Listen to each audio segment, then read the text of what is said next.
not told to carry out the attack.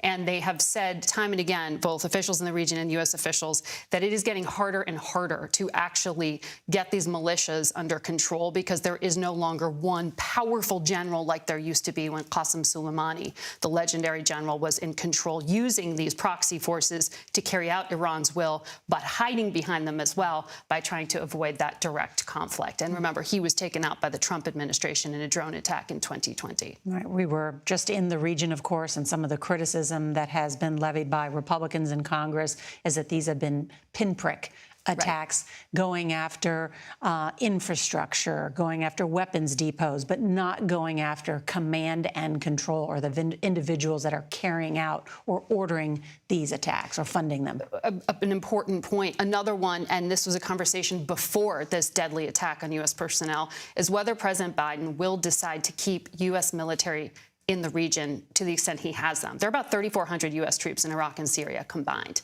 and there were already talks about drawing down the 2,500 in Iraq. Does the president want to keep U.S. military personnel there when they are sometimes easy targets in these constant tit-for-tat attacks, or will he pull them out? That's under active diplomatic negotiation right now. And at U.S. embassies throughout the region, there's a heightened security alert to protect the personnel there. CBS News reporting at this hour that these retaliatory strikes have begun in Iraq and Syria, ordered by the President of the United States. The Pentagon carrying out these attacks, according to our Pentagon correspondent David Martin, with B-1 bombers. And it comes on the very same day that the bodies of the 3 U.S. soldiers killed in Jordan, Sergeant William Rivers, Sergeant Kennedy Sanders, and Sergeant Breonna Moffett, returned to the U.S. today. We saw President Biden and First Lady Jill Biden. They were at Dover Air Force Base just today in Delaware for this dignified transfer of their remains. Want to bring in CBS News Chief White House correspondent Nancy Cordes. And Nancy, this is one of the most solemn tasks that a president can do. It is, Nora, and it's only the second time that Mr. Biden, as president, has had to do it. Today, of course, he was paying his respects to these 3 soldiers who died in Jordan, 2 of whom were posthumously promoted to sergeant this week. But back in August of 2021, just about 7 months after he took office, he was at Dover welcoming home the bodies of 13 U.S. service members who were killed in that bombing at the Kabul airport in the final chaotic days of the U.S. pullout from Afghanistan. You could clearly see the anguish on the president's face there today. He was joined by the Secretary of Defense, who was using a cane after recently being hospitalized. He was there with the chairman of the Joint Chiefs of Staff and with the families of these 3 victims. They were off camera. You couldn't see them, but they were seated there. And before their loved ones were taken off of that military jet in preparation for their funerals, we are told that the president had an opportunity to actually meet with those family members in a room there at Dover Air Force Base to pay his respects in person. Nancy Cordes at the White House reporting today about the president being there for that dignified transfer. Thank you so much. Just to recap, CBS News reporting now the U.S. has begun conducting those strikes in Iraq and Syria to retaliate for that drone attack that killed 3 U.S. soldiers. David Martin saying this is a half a dozen locations in Iraq and Syria, and that the aircraft involved included 2 B-1 bombers. Our coverage will continue on CBS News, streaming your local news, and tonight, right on the CBS Evening News. This has been a CBS News special report. I'm Nora O'Donnell in Washington.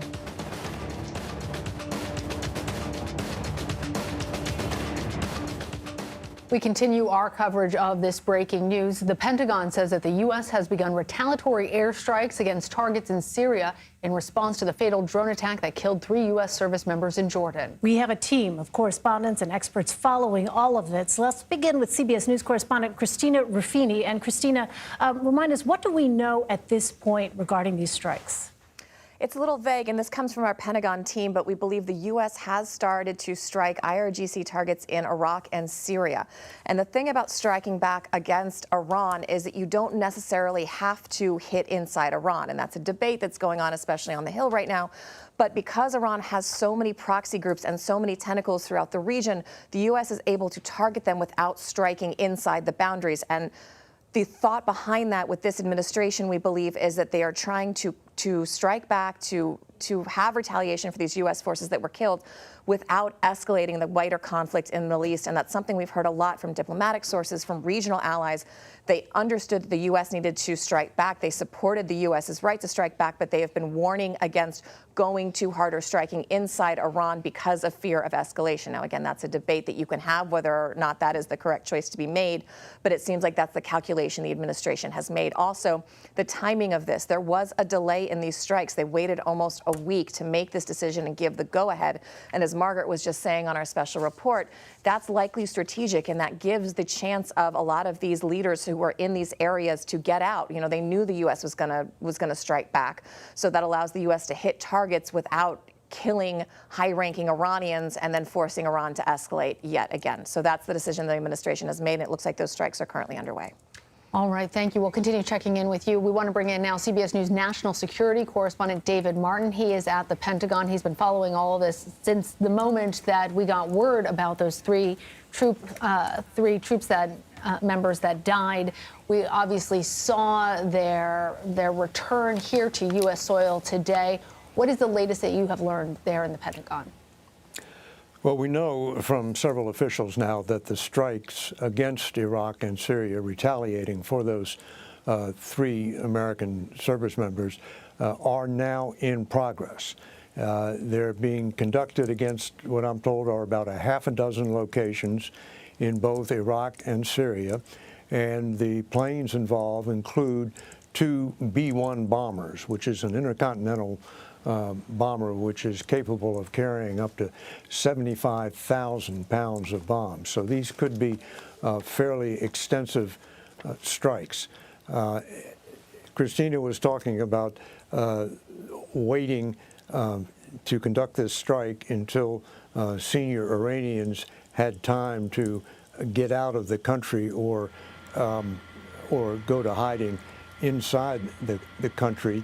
The military has been kind of perplexed by the degree to which the administration has telegraphed these strikes, because, of course, you give these leaders warning, and they're going to act to save themselves, either by getting out of the country or getting in locations where they are surrounded by women and children. So, if these strikes are successful and they destroy the locations they're going after, then the theory is that when these leaders come out of hiding, determined to resume their attacks against American troop locations, they're not going to come back to much, because the locations will have been hit by these airstrikes. This is the first airstrike. We expect more. I don't know that this airstrike is yet completed. I don't know that planes are out of Iraq and Syrian airspace yet, but we expect at least one more day of airstrikes. And of course, the targets in those subsequent airstrikes will probably depend on what happens on the ground in the aftermath of this first wave of airstrikes. That's, I think, the way to think of it. This is the first wave of strikes. And David, both Christina and Margaret a moment ago mentioned these are IRGC targets, and I wonder if you could just break down for our viewers. The Iranian Revolutionary Guard Corps is what that stands for. Who are they? What is the connection to the actual Iranian government? Well, they are a power unto themselves in the Iranian hierarchy, and they are probably the most hardline faction in the government. The way to think of them is roughly equivalent to our CIA.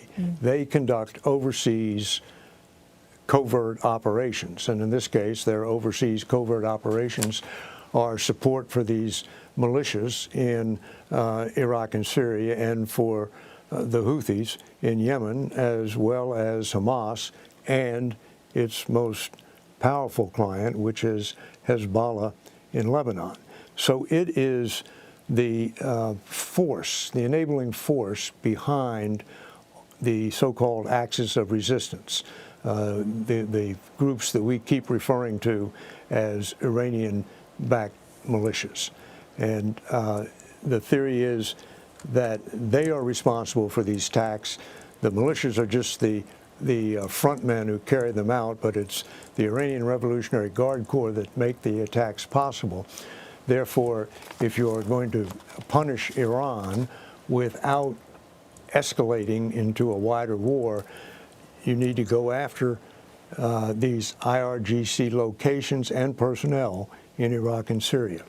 All right, David, stay right there. We want to now bring into the conversation CBS News Chief White House correspondent Nancy Cordes. She's there at the White House. She's also been joining us all day on this. Nancy, I want to have you build off of what we're hearing from David about the administration's desire to avoid entanglement in a wider war. What are you hearing from the White House?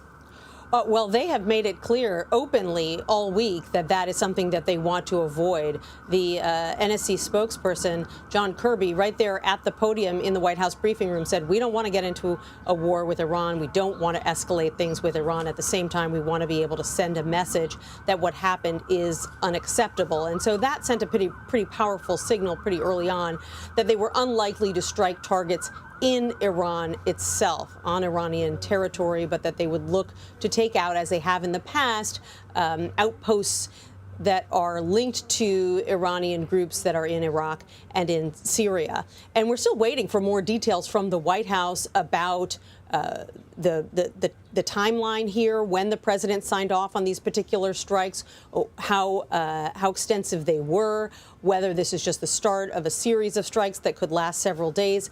We really haven't heard from the president or White House officials yet. So far, most of the information that we're getting is coming out of the Pentagon.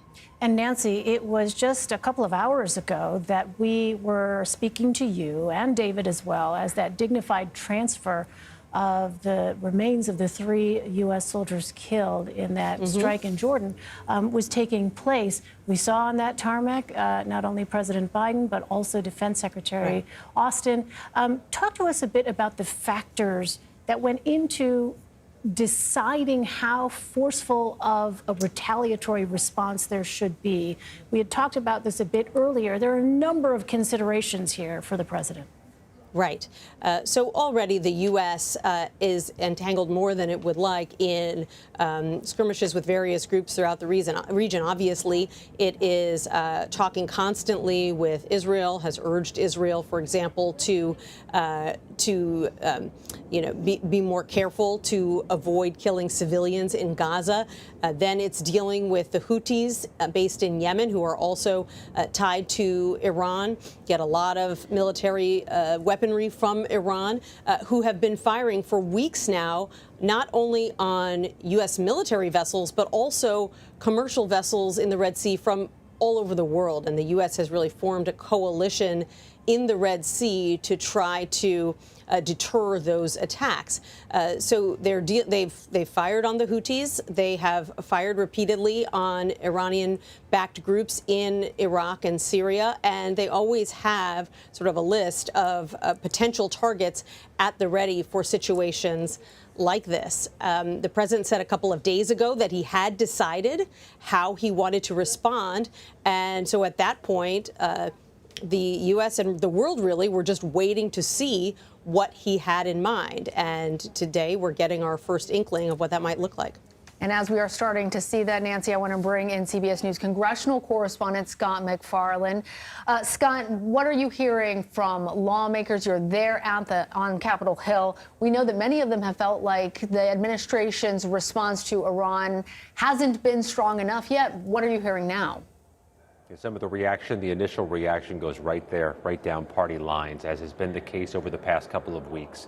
I'll talk about Mark Warner, who's the Senate Intelligence Chairman. He is from Virginia.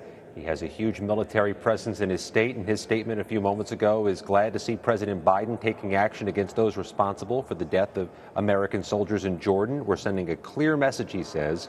Targeting American lives will be met with swift, severe, and punishing repercussions. We have a House Republican from Florida issuing a statement saying President Biden needs to go further, that he's not sending a strong enough message of any sort to Iran until he reissues sanctions, specifically oil sanctions. We'd been hearing over the past few days, Elaine, from Senate Republicans, including Lindsey Graham of South Carolina, that the Biden administration must respond by hitting Iran and hitting Iran hard. The initial reaction is of somewhat traditional value here, right down party lines. All right, stay with us, Scott. Let's bring back in CBS News correspondent Christina Ruffini. So, Christina, now that this response by the United States is underway, does that leave any room at all for diplomacy?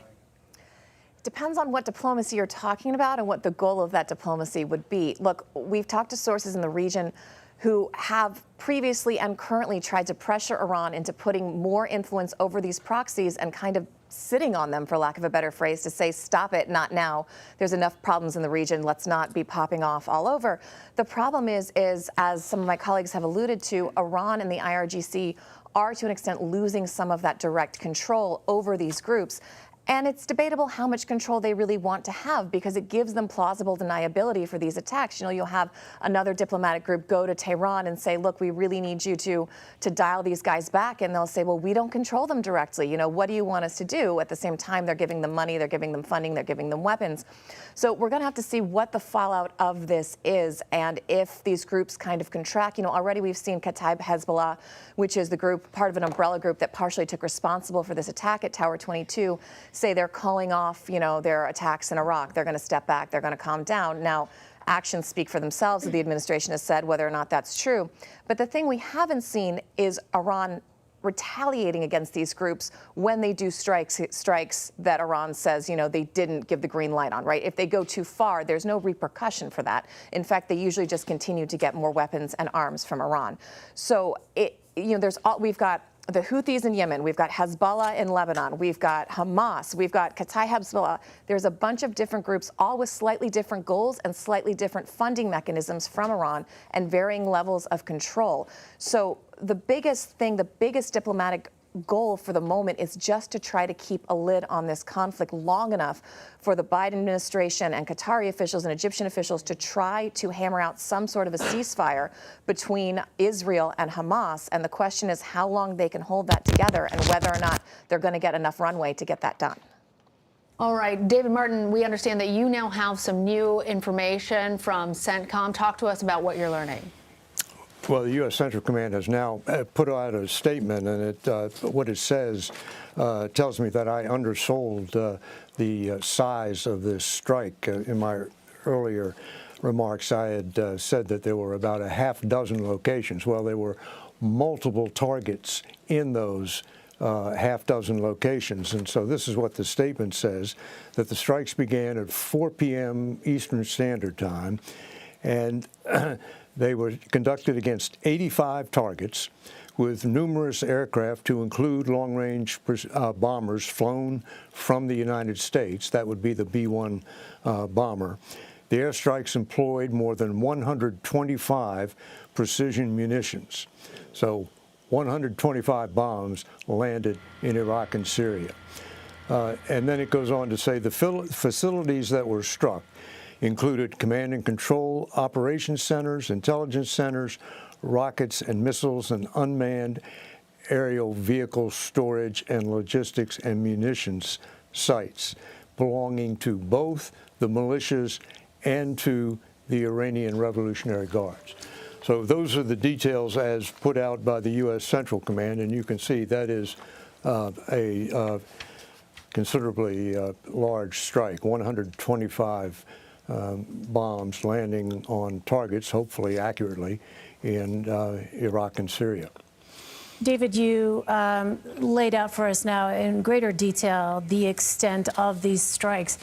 Do we have an idea of how significant blow that would be to the IRGC in the region? In other words, looking at this list that you just spelled out for us and what exactly was hit, do we have an idea of what that might do to their capabilities in the region, given that this is, as you said, just the first wave, likely?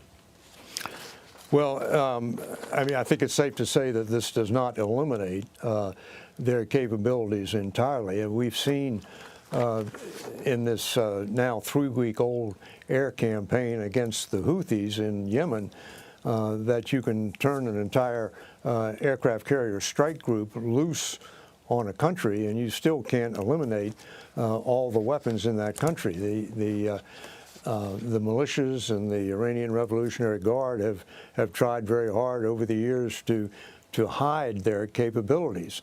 The U.S. has been watching them do it. They have obviously identified a large number of targets, 85 targets, but there's nothing to say that that is the entire list of targets.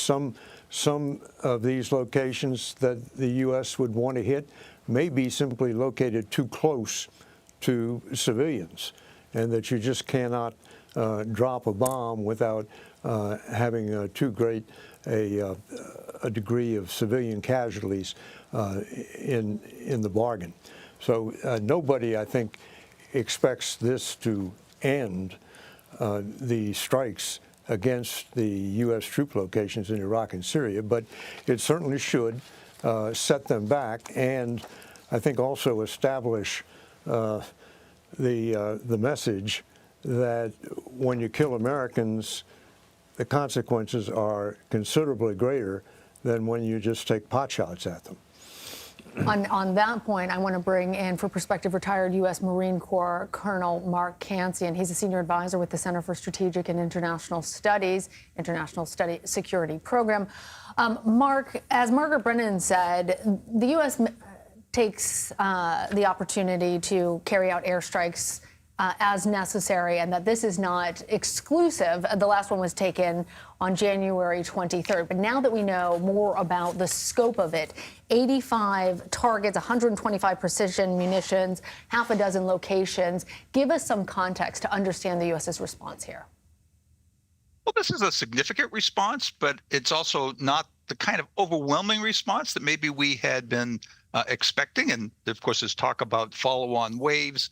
But to put it in perspective, when President Trump attacked a Syrian air base that had been conducting operations, he launched 80 missiles at that base. So what we're seeing here is significant. And as we've heard, this is not going to cripple them, but it does make a strong message. And it's not going to cripple them for two reasons. First, they knew it was coming, so that they're hiding. And then also, as we heard, they likely have many of their assets mixed in with civilians. We've seen that in the Gaza Strip, and they know that we will be hesitant to strike those targets. And so what would be, Mark, the goal in carrying out strikes such as this, where it was telegraphed, where there was a bit of time, and yet obviously they're looking to degrade the capabilities of the IRGC targets there? Well, I think the purpose is twofold. I mean, one is to send a strong message to the Iranians that the United States will respond, and then also to degrade the capabilities of these groups. We can't eliminate them, but we can hurt them. And at some point, we certainly hope, that they'll decide that it's just not worth an extended conflict with the United States. They're going to continue to take potshots at us. We can't stop that, but we can probably live with potshots. It's these large and continuing attacks that have been a problem. The casualties were inevitable. Yeah, and on that, just a bit of understanding. 160 times that these militia groups have attacked U.S. troops since the start of the Israel-Hamas war, more than 160 times. But in this case, 3 U.S. soldiers lost their lives, and I want to read their names and give them their due respect. Sergeant William Rivers, Sergeant Kennedy Sanders, Sergeant Breonna Moffett, all returned back to the United States today. Mark, is there symbolism or significance to them having just returned to their families, and to see that dignified transfer take place just a few hours ago, and now have the word of these strikes being taken out? Well, the return is, of course, a very emotional moment, and the United States marks these sacrifices, I think, very well. It was particularly poignant here because, remember, these 3 were reservists. Now, these were not active duty troops. They had been called up and volunteered from their civilian lives. They had gone overseas to support U.S. operations. So losing them is particularly hurtful. But the United States is not going to be deterred. One of the things about conflict is that people get hurt, and I think the United States is going to continue its operations, not just in Iraq and Syria, but around the region. Of course, the United States is, skirmishing with the Houthis, and we're seeing the same things actually in Somalia. Yeah, I'm wondering what you think will happen from this point on, as these strikes are still being carried out. As you and David Martin and others have said, it's not going to completely eliminate, likely, the continued attacks that we have been seeing in that region. So what is it ultimately you think will lead to some kind of resolution? Is there, for instance, a potential for a diplomatic avenue here? I think diplomacy is it's worth pursuing, but it's not likely to produce some sort of ceasefire. It's in Iran's interests to continue these kinds of acts of violence. I think what we can hope to do is, to make it painful enough that these things become very intermittent and not the 160 over a handful of weeks that we've been seeing recently. What about the targets that we've been told were hit? Command and control operations, intelligence centers, unmanned vehicle storage, logistics and munitions supply chain facilities. Given that this was so telegraphed and there was a pretty fair understanding that principal actors would have cleared out from these locations, how significantly does this hurt the types of groups that are carrying out these attacks? Well, it's hard to say. I mean, certainly these facilities were useful to these groups, but as you say, many of the personnel probably will have left, and certainly the senior people will have relocated. When you hear command and control facility, that means a headquarters, but they knew that these strikes were coming. So, I mean, it has hurt them.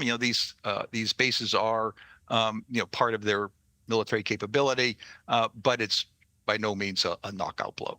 And what would you expect to hear from President Biden, now that the retaliatory strikes are underway, the message that we are likely to hear from him? I think the message is going to be to the Iranians and their clients that if they continue these attacks, then we will continue our attacks, and asking them to pull back and not escalate the war.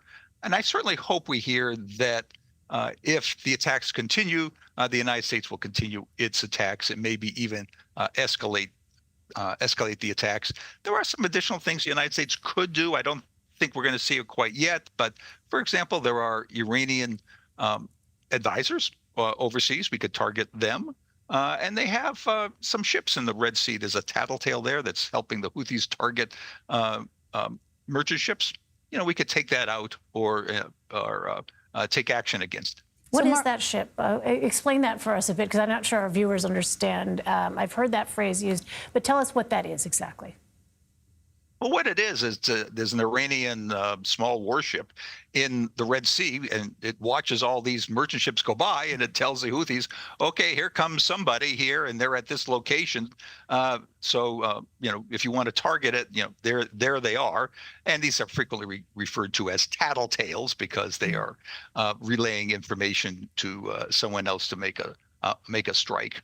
And although it's an Iranian ship, the United States could take action against it. I mean, it could be at lower levels of violence, but we could send the message that this ship needs to get out of there one way or the other. And these are possibilities that you're outlining in case these attacks against U.S. forces abroad continue. In just about the 30 seconds that we have left, what should we expect over the next couple of days? Well, everybody's going to be watching to see what response we get from the insurgent groups in Iraq and Syria, these Iranian clients. Do they back off a little? They're not going to come out with a statement saying, all right, you're right, we give up. But, they may ease off on their attacks. The same with the Houthis. A lot of this message is intended for them. We'll see if they continue their attacks also. All right. Well, thank you very much, Colonel Mark Kansian, as well as Christina Ruffini, David Martin, Nancy Cordes, Scott McFarland. We appreciate all of your insights. Our coverage of this breaking news continues after the break. And if you are just tuning in, the U.S. airstrikes in retaliation for the 3 service members who were killed have just been undertaken starting at 4 p.m. Eastern Time. We're going to continue to follow this. Stay with us. You're streaming CBS News.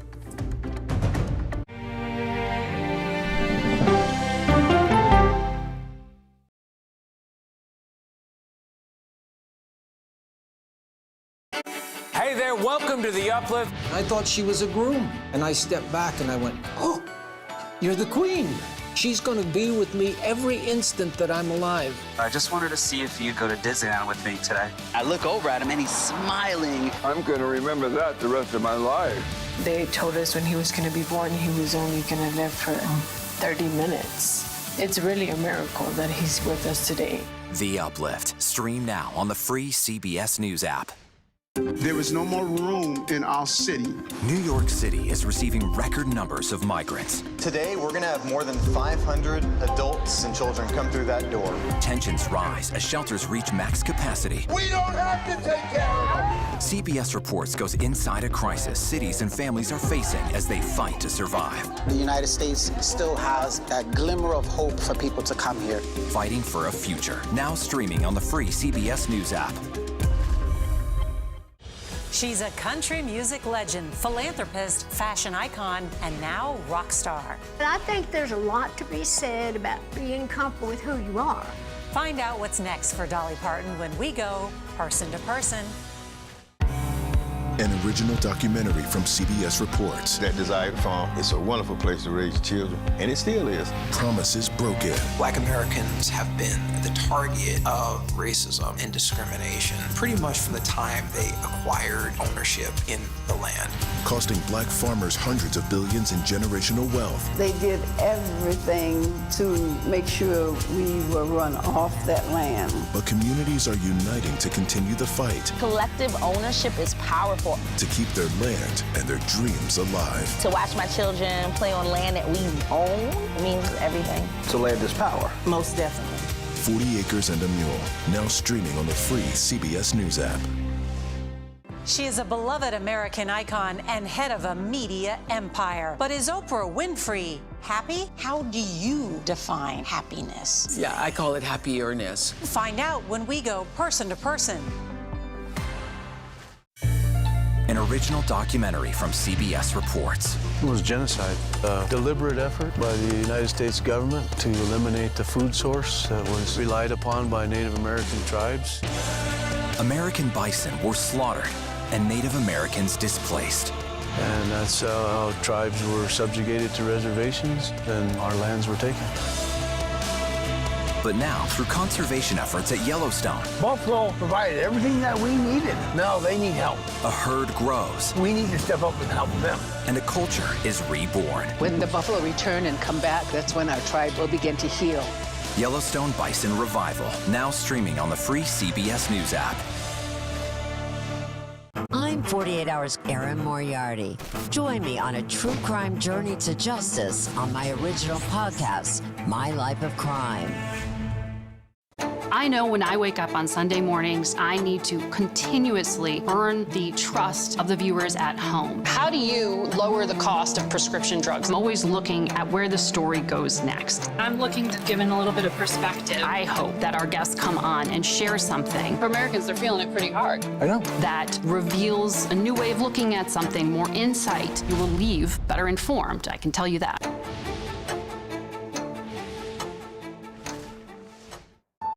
It didn't seem like anything could happen, because nothing ever happens in East Palestine, but it did. Authorities released toxic fumes from 5 derailed train cars. Resident, please evacuate. Acute bronchitis due to chemical fumes. Did you ever have these problems before the derailment? No, ma'am. This neighborhood's not safe no more. We can assure the community that there's not vinyl chloride entering their communities. Then why are there so many people feeling these various symptoms of bloody noses or difficulty breathing, bronchitis? That's a hard question to answer. We're talking about one of the most blatant releases of a mixture of some of the most toxic chemicals that we've seen in America. I I feel like now I have a duty to warn other communities. If my daughter has to watch me die of cancer, at least it saves someone else.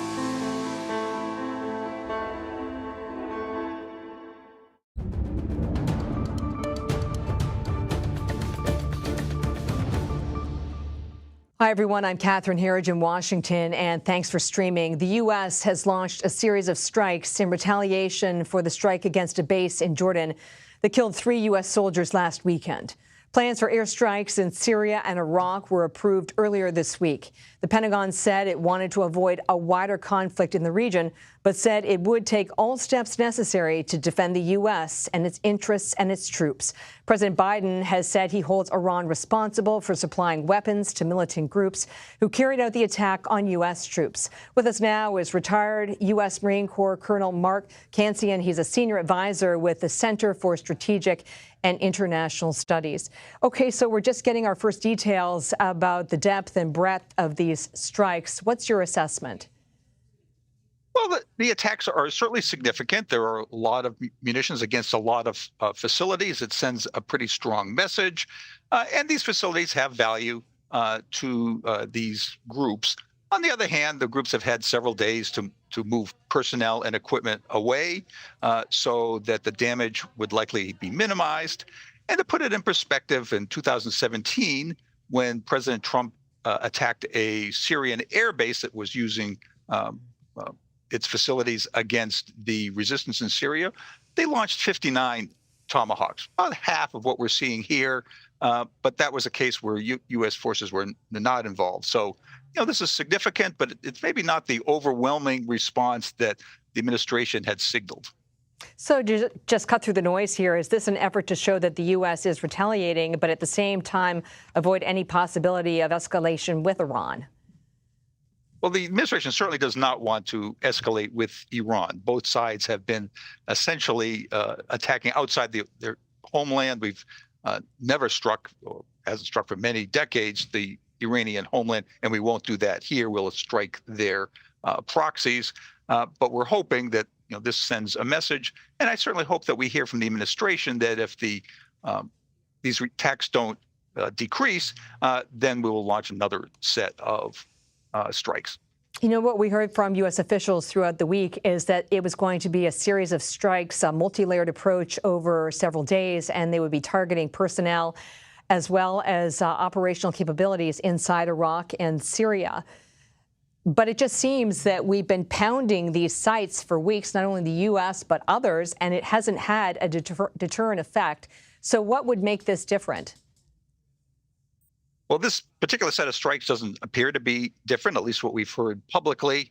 There may be some cumulative effect. This might be the first wave. Maybe there'll be another wave, and cumulatively that will convince these groups to ease up their attacks in the United States. They're not going to stop, and they certainly aren't going to negotiate some sort of ceasefire. They get a lot of credibility by attacking the United States, but what we need them to do is to back off. Of course, we've heard that there is something like 160 strikes on U.S. Forces, and that's what we need to bring down. What's your sense of the relationship between these proxy groups and Iran? They're clearly being funded and trained and equipped by Iran, but the argument from the administration is that they're not being directed by Iran. Is this a difference without a significance? I think it is. Iran provides them with weapons. It provides them with training. It provides them with guidance. Now, they aren't puppets. These are groups that operate in their own right, and their interests are aligned with Iran's, not necessarily identical. But if Iran wanted the groups to stop, they could force them to stop. I mean, they could cut off the flow of weapons, for example, and they can lean on them in various ways. Let's just drill down a little bit more on the targets in what may be the first wave of these retaliatory strikes. CENTCOM, which is the command that has control over the Middle East region, has said that there were 85 targets and 125 precision munitions. You and I both know those munitions can be used to attack real deep targets that could be important to command and control. So give us a sense of what they were after and what they were not after in these strikes. Well, they've described a variety of military targets. When you hear command and control site, that means a headquarters. There are logistics bases. There are apparently some equipment that we were able to locate. So these are classic military targets. We haven't heard much about personnel. There is certainly going to be some casualties on their side, but those may not be very large, given that they've had time to move away from these sites. Does it sound to you like among the targets set was HVTs or high-value targets like the leadership in these proxy groups, or do you think so much time has passed that it's a foregone conclusion that most of them have left the region? I have no doubt that we would like to hit some of these high-value targets, some of the commanders. That's very hard to do. You have to have very accurate information, and not just accurate, but you have to have timely. In other words, since they're moving all the time, you have to have information up to the hour.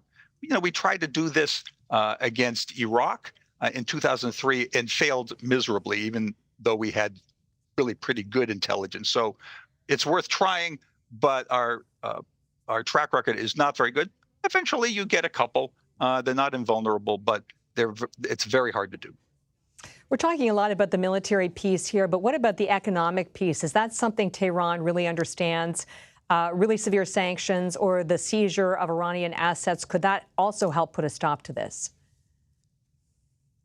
It's unlikely that further sanctions will change their behavior. Sanctions, have been a pretty blunt instrument. It does make a point, and it does make life uncomfortable for them.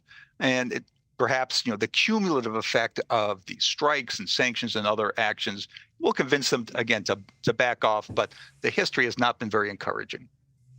Retired U.S. Marine Corps Colonel Mark Kansian, thank you for your analysis during this breaking news. Thanks for having me. CBS News correspondent Christina Raffini and CBS News contributor Sam Vinograd joins us now. She's also a former assistant secretary for counterterrorism at the Department of Homeland Security. Sam, you're just out of government, so take us inside the White House and the Situation Room. What are these conversations that are developing at this hour? Well, there are multiple lines of effort underway. What we're seeing right now is just one piece of that. As these strikes are launched in the Situation Room right now, there are undoubtedly briefings about the impact of these strikes. Did they hit any high-value targets? Did they actually degrade any capability to strike U.S. forces? Concurrently, there is likely an intelligence briefing on how the Iranian regime is reacting to these strikes. Do they anticipate that the Iranian regime views these as retaliatory and we're going to dial down the temperature? Or is the Iranian regime viewing these as combative and likely to respond in a more elevated way? Concurrently, there is a huge force protection element here. As these strikes are being launched, the president and his National Security Council are probably reviewing intelligence about any specific and credible threats to U.S. forces overseas, as well as embassies and consulates, as well as American citizens more broadly. When I was in government, one of the president's top priorities was ensuring that the hundreds of thousands of Americans in the region were safe, that our embassies and consulates and military bases had the security assets that they needed to deter threats. We saw a successful drone strike in Jordan just a few days ago. So that force protection and security piece is certainly at play. Third, there have to be private messages going to the Iranians right now to say, this was our opening salvo. If you continue these tit-for-tat strikes with us, we will elevate. We didn't strike Iran today, but nothing is off the table if you don't dial down the temperature. And then finally, I don't think we can discount the fact that the administration is talking about any threats to the homeland. Iran has a demonstrated intent and capability to try to strike the homeland. And the Department of Homeland Security, the FBI, the Department of Justice, and others have to be looking at the threat picture here as it pertains to operatives trying to come into the country, as well as violent extremists here that are feeling inspired by what's happening overseas. So I would imagine that Homeland Security and the FBI are on a heightened state of alert. I want to bring in Christina and talk about the number of days that had passed since this drone strike that killed these U.S. service members. Christina, based on your reporting, was it possible for our military assets to be sort of postured and positioned to act more quickly? I've heard frustration from sources inside CENTCOM that they were expecting a bigger reaction sooner. Right. People in the region were very upset at the loss of life, were very upset at the amount of injury to U.S. forces, and they wanted a big reaction. And as the days ticked on, there was increasing frustration I was hearing from even ground level folks in the area that the U.S. hadn't struck back yet. So on my end, what I'd heard is there was a technical capability, but a lack of political will. And that's what caused the delay. Now, whether that was deliberate or whether there was deliberation as to what exactly the strike was, and it took them that long to figure out what they wanted to do, I don't have that reporting, but I know there was a disconnect between what people were expecting and how long it took the administration to respond. Before we came on the air, I spoke with a very seasoned special operations soldier, and I asked him for his feedback on the target set that we're seeing right now. And one of the first things he said is that these are fixed targets. These are target packages that CENTCOM, the central command that oversees the area, would have prepped and on the shelf to attack. So he too questioned the days-long period since the drone attack and then the launching of these strikes. So, Sam, take us back inside the White House. What kind of discussions would have factored in to a decision to go tonight versus immediately after this drone strike? Well, I think it would have been irresponsible to react too quickly in the following way.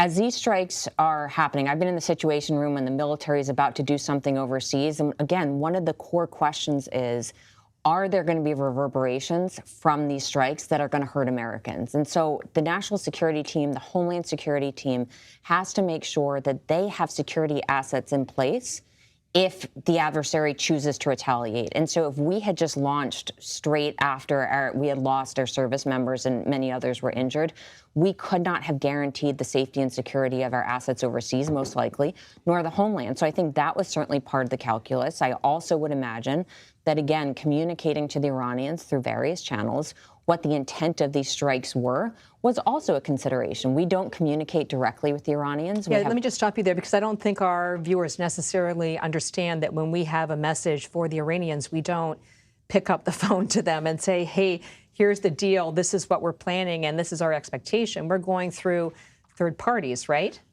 Indeed. We do not have a direct hotline to the regime in Tehran. There are various channels that are used to convey messages to the Iranians. The president spoke about this just a few days ago, and he confirmed that there was a private message to Iran. But that takes time. And what we never really know is whether the Iranians actually believe those messages or not, whether they believe that they're credible. And I think that's why we've seen various other players come into the conversation and be part of the discussions with the Iranians that the Iranians, frankly, trust more than us, like the Chinese or the Saudis at this point or others. And so the fact that this took time, to me, is not a show of weakness. It was careful planning, steps to try to protect our personnel overseas and to communicate with the Iranians. And I would not discount the fact that there would be more strikes after this. I think this was an opening salvo. Okay, Christine, I want to bring you back into the conversation. Based on your reporting, what are you hearing from people in the region about efforts to change their security posture or shore up their security in response to these strikes? I will say, to Sam's point, one thing that we've heard the administration, the State Department, and everyone is very worried about is the safety and security of our personnel on the ground in U.S. installations in Iraq, in Lebanon, in these areas that are Egypt.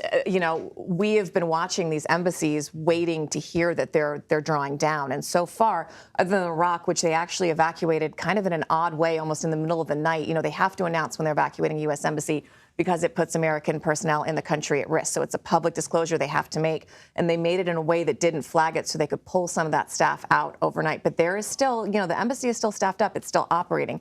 And we've been watching to see if they're going to draw down. And there's this very difficult calculation the administration has to make where the diplomatic optics of pulling Americans out of an embassy is a really big deal. And that in itself could spark further conflict and could be the impetus for more strikes. So they don't want to do that. But at the same time, they don't want to put Americans in harm's way. So it's a day-by-day, hour-by-hour calculation. And we're hearing, security has already been very high the last couple months throughout the region. We're hearing they're doubling down on those measures. And like I said, they are in those rooms reevaluating that situation on an almost hourly basis. And it's something I've talked to people in the region and people at headquarters here are very concerned about. Well, just talk to us about the fact that there are some countries in the region now where we don't have an embassy presence, right? And what does that mean for us in terms of eyes and ears on the ground and intelligence gathering? It always makes it more difficult. I mean, obviously, we don't have diplomatic relations with Syria. We don't have official diplomatic relations with Iran. We go through proxy nations and all those places. But when you have an embassy that's there and locked down and not functioning in the way an embassy needs to, that also makes it more difficult, right? If your personnel can't go out and meet with their counterparts, if they're not getting a read of what it's like on the ground, what the population is feeling, what the unrest is feeling, what's bubbling up, that's not them running on their full capacity either. So it just makes it very difficult for everyone to do their jobs under this heightened security status. But it has to be that way because they don't want anything to happen to U.S. personnel. So, Sam, I want to drill down on something you said earlier, which is you believe this may be the first wave or the first salvo in something larger, and much will depend on the responses or the messaging that we pick up from Iran.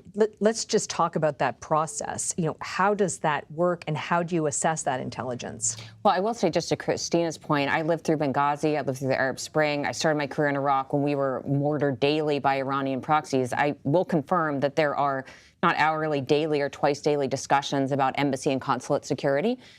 To include actual threats to the embassies and consulates, any additional assets that have to be brought in to protect them, and what that tipping point is between keeping staff in country and doing some sort of supported departure of personnel.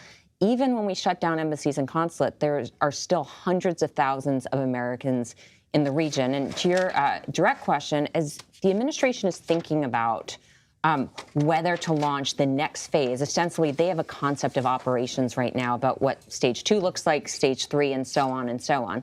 As that concept of operations is being reviewed, they are likely evaluating the Iranian regime's reaction, and both in terms of how they interpret air attacks and whether they strike back. Iran is more than likely not going to take the sitting down. They can't not respond at all.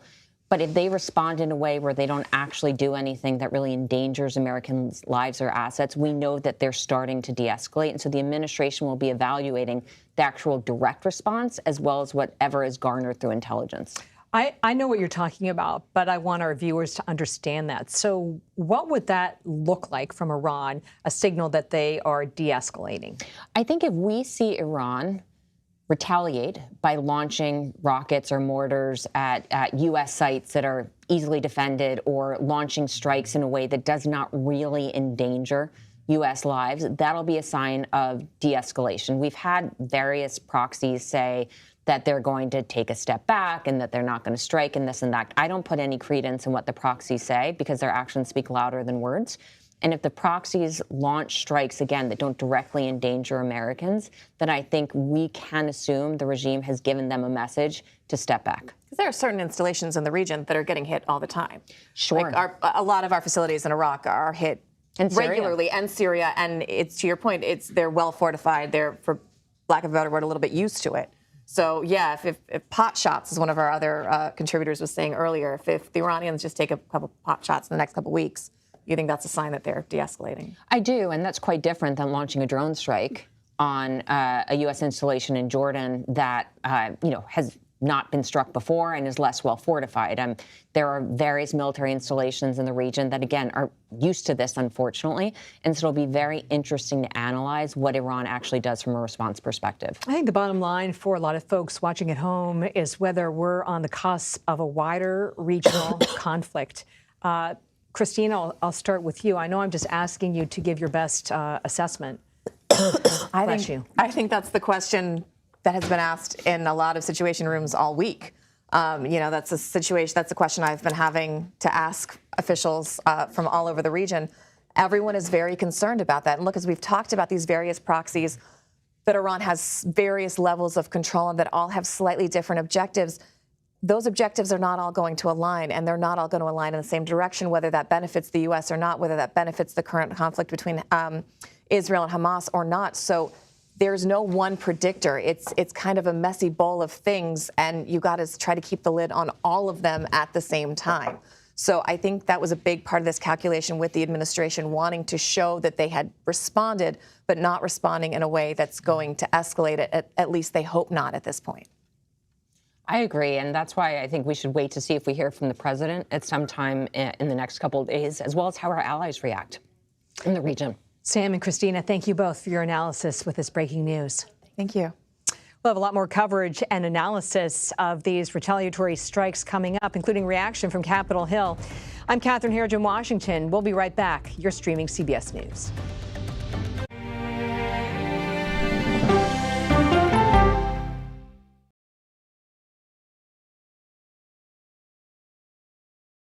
Well, let me start with this. This really happened. Have you told the government? Did any of that make sense? What's your response? You want me to just What's keep wrong going? with that argument?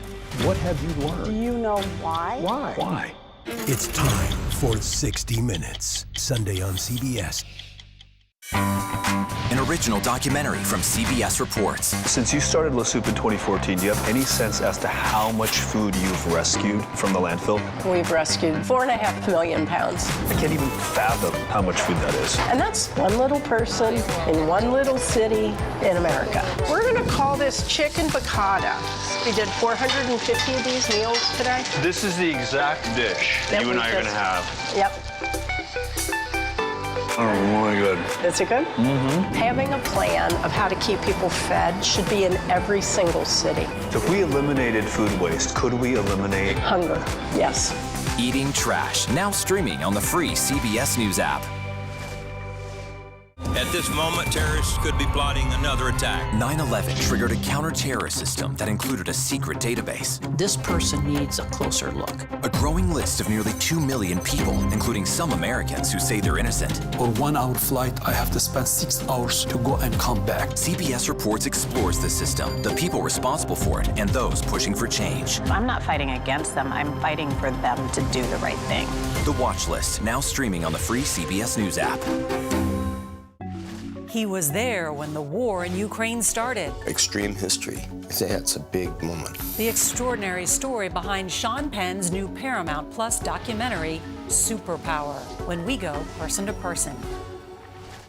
An original documentary from CBS Reports. AI is among the most world-changing technologies ever. Curing diseases, scientific breakthroughs, making lives better. It can help us with medical discoveries, scientific discoveries, doing better agriculture, having cures for things like Alzheimer's. It's also going to really transform the way we work.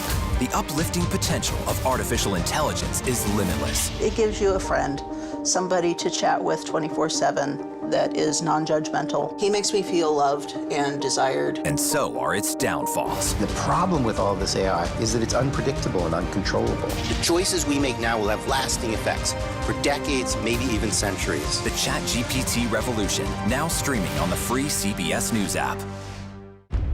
It's like a screenplay, something straight out of Hollywood. Human remains found this week. The mystery would haunt investigators for years. A gripping true crime original, 48 Hours, now streaming on the free CBS News app. How can we become our best selves? That may be more about character than talent. The ultimate mark of your potential is how far you've climbed, not how high you've gone. Realizing your true potential with Adam Grant as we go person to person. Thanks for joining us as we continue our breaking news coverage here on CBS News. The U.S. has launched a series of strikes in retaliation for the strike against a base in Jordan that killed 3 U.S. soldiers last weekend. CBS News congressional correspondent Scott McFarland joins us now. So, Scott, what kind of reaction are you hearing on Capitol Hill? Some of the initial reaction is somewhat traditionally split along party lines. Let me give you 2 Florida Republicans' reactions. Mike Waltz of Florida says he wants to be briefed on whether the administration might have telegraphed that this strike was coming, therefore using more firepower for less return, less results. Then Byron Donalds, the Republican from Florida, also saying the strike could have and should have happened same day, versus the time period that expended between the attacks against U.S. service members and the airstrikes by Americans. But the Democrat from Virginia, Mark Warner, who chairs the Senate Intelligence Committee, says this is a response that will send a message to the Iranians. Some of this just goes right down along the tradition of this Congress, which is reaction in favor of the president from Democrats, opposed to the president's decision by Republicans. But we'll look for more reaction from those with oversight over the military, the armed services committees. Catherine, you know this as well as anybody. The armed service committees in Congress tend to be the less partisan, the more nonpartisan in how they respond to all matters involving the military, especially a U.S. airstrike. We expect more as the night goes on. Well, that's right. Armed services, the intelligence committees, you're quite right about that point. Just to be clear, is there a requirement for the White House to brief, for example, the Gang of 8 if they're going to launch a series of strikes like we've seen a short time ago? There certainly is a custom of it. There certainly is a general practice of doing so. I can tell you, though, unequivocally, Catherine, the more we hear about airstrikes, in the Middle East, the more we're going to hear here about the need for Congress to authorize military force. That has been an evergreen issue ever since 2002. Members of Congress of both parties advocating for administrations to go to Congress to formally authorize military force. There have been any number of ways administrations, past and present, have detoured or worked their way around Congress's authorization powers. But the more this happens, especially in the coming days and weeks, I'd expect to hear a lot more from senators of both parties saying we need to have a renewal of the authorization of military force to better integrate Congress into these decisions. And those calls will only increase if what we find out, as we heard earlier from our analyst Sam Winograd, that this could be just the beginning of a wave of strikes. It could be part of a series of attacks and retaliation.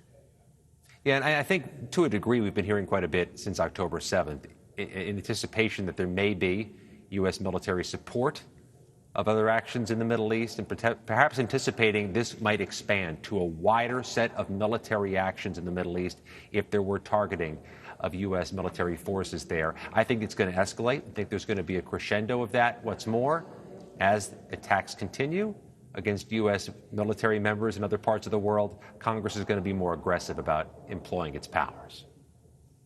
Scott McFarland on Capitol Hill, thank you. Let's bring in CBS News national security correspondent David Martin. He should be with us now. Is David with us? There he is. Yes. David, thank you very much. I know you're getting ready for the evening news. So just bring us up to date on the new information that you have. Well, we've got a new development, which is that the Secretary of Defense has put out a statement which has real information in it. He says, this is the start of our response. The president has directed additional actions to hold the Iranian Revolutionary Guards and the militias they support in Iraq and Syria accountable for these attacks on U.S. and coalition forces. He doesn't say what these further actions will be or when they will happen, but U.S. officials here say that we can expect to see at least one more day of airstrikes against similar targets in Iraq and Syria. And the exact targets will probably depend, at least in part, on the success of tonight's strikes. Do targets need to be restruck? And what has been the reaction among the militias and the Revolutionary Guards on the ground? In addition to that, Elaine, I am told we should also expect one more of these joint U.S. and British strikes against Houthi targets in Yemen. All right, so just to round that out, the information that you've gathered is that we can expect at least one more round of strikes on targets in Iraq and Syria, and possibly a joint set of strikes by the U.S. and Great Britain on targets in Yemen, which is home to another one of the Iranian proxies. So this is a multi-pronged strategy.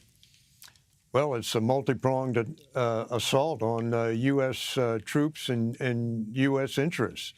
Attacks on U.S. troops, Iraq and Syria, and of course, there's that last one in Jordan, which killed the 3 soldiers, and attacks on American interests in the Red Sea by forcing international commerce to stay away from the Suez Canal, which is one of the most vital arteries in the world.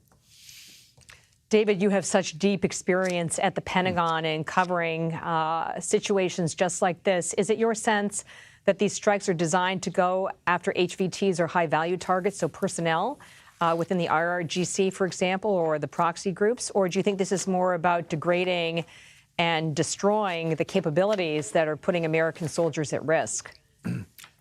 The way the targets are described, this sounds like they were going after infrastructure instead of high-value targets. I don't know how much percentage there would be in going after high-value targets ever since Monday.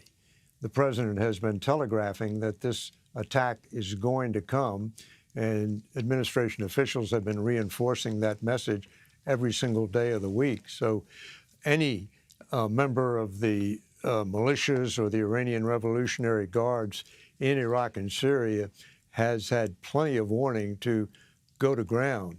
And going to ground can be as elaborate as getting out of the country, or as simple as going someplace where you're surrounded by women and children, which usually makes you immune from an airstrike, at least from the United States. Just want to drill down on one point before we let you go. What would be the strategic advantage to the United States of allowing several days to pass and the leadership to take shelter or leave the region? Well, the reason we were given was weather. So I have to believe that is at least one of the factors. I've heard Margaret Brennan and Christina Ruffini say that another factor was that they really didn't want to kill any senior leaders. I have not heard that over here at the Pentagon. What I've heard is kind of a puzzlement at why there was so much telegraphing of this strike, and kind of resignation to the fact, okay, we're not going to be able to get any of these leaders, but if they want to resume their attacks against American troops, sooner or later they're going to have to come out of hiding. And if these success against their infrastructure were successful, then they're not going to have much to work with when they come back. David Markin, thank you for your reporting and analysis. Sure. We'll have a lot more news ahead after the break, including the latest on a group of truckers protesting at the border. I'm Catherine Herridge in Washington. You're streaming CBS News.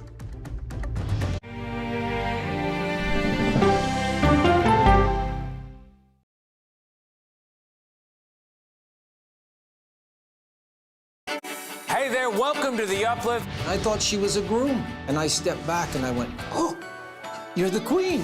She's going to be with me every instant that I'm alive. I just wanted to see if you'd go to Disneyland with me today. I look over at him and he's smiling. I'm going to remember that the rest of my life. They told us when he was going to be born he was only